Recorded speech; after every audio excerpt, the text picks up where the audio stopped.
மூன்று பத்ரியார மூன்று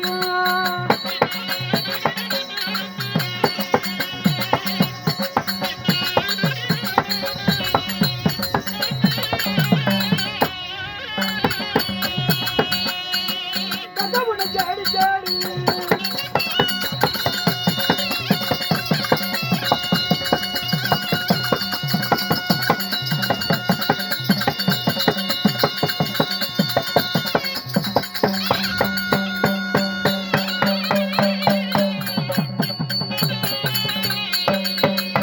கருங்கல் பாளையம் என்ற தாய் நாடு தலைநகரம் அச்சுமா நகரங்கள் ஆண்களாய் பிறந்த அப்பமார்களும் பெண்களாய் பிறந்த தாய்மார்களும் பெரியோர்களும் சிறியோர்களும் அமைதியாக பொறுமையாக நிதானமாக அற்புதமாக அழகாக இந்த பெருத்த சபை எதற்கு அதாவது இறந்தவர் இன்னும் கிருஷ்ணன் ஐயா வருஷாந்தம் மதிப்புக்கும் மரியாதைக்குரிய அமரர் கிருஷ்ணன் ஐயா அவர்கள் செத்து சிவலோகம் சென்றிருக்கிறார் மாண்டு வைகுந்தம் சென்றிருக்கிறார் அவருடைய பேர்கேர்த்தியாக அம்மா அவங்க அம்மா அவருடைய இல்ல தாயா செல்லமாமா செல்லமாமா அவர்களும் 10 வருஷம் 10 ஆண்டு ஆகிறது. ஆமா அவருடைய பேர்கேர்த்தியாக குடும்பத்தினர் யாராரு அவருடைய குடும்பத்தினர் யார்? செல்லமுத்து ரங்கநாதன் நாச்சாயம்மாள் பாபாயி பேரன்பேத்தி மற்றும் குடும்பத்தார் இவர்கள் அனைவரும் ஒன்று சேர்ந்து அவருடைய நினைவு அஞ்சலியாக அவருடைய பேர்கேர்த்தியாக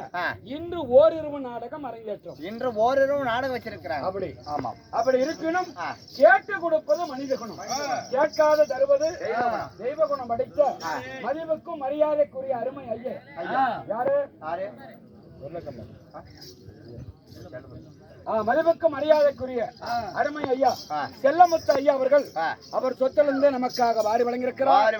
அது மட்டுமல்ல, அவருக்கு ஆன போல் நடையும் குதிரை போல ஓட்டமும் கை காலுக்கு தத்தி கொடுத்து எந்த நோய் நொடி இல்லாத சீரும் சிறப்பாக வாழ ஆண்டவனாகப்பட்ட ஸ்ரீலாஸ்ரீ ஆண்டவன் காளி மாறி இப்படி அவதார் எடுத்த பராசக்தியினுடைய சன்னதி எப்படி இருக்கிறதோ இவருடைய குடும்பங்கள் என்றும் நீடோடி வாழ வேண்டும் என்று ஆண்டவனை வேண்டி விரும்பி கேட்டுக்கொள்கிறேன். தாய்மார்களே, பெரியோர்களே, எல்லாம் ஜோரா கை தட்டுங்க. ஜோரா கீழே டீயை போட்டு கை தட்டு.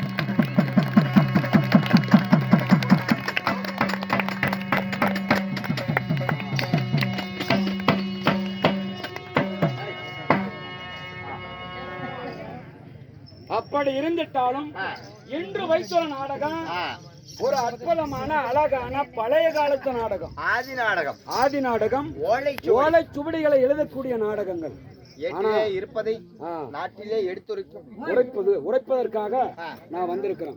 ஆயினும் இன்று வைத்துள்ள நாடகம் சிலப்பதிகாரத்தில் ஒரு பாகம், சிலப்பதிகாரத்தில் ஒரு பகுதியாக விளங்கி வரக்கூடிய கோவலன் சரித்திரம். கோவலன் நாடகம் 7 ராத்திரி கதை. இது கடைசி ராத்திரி கதை. 7 ராத்திரி கதையில இன்னைக்கு கடைசி ராத்திரி கதை.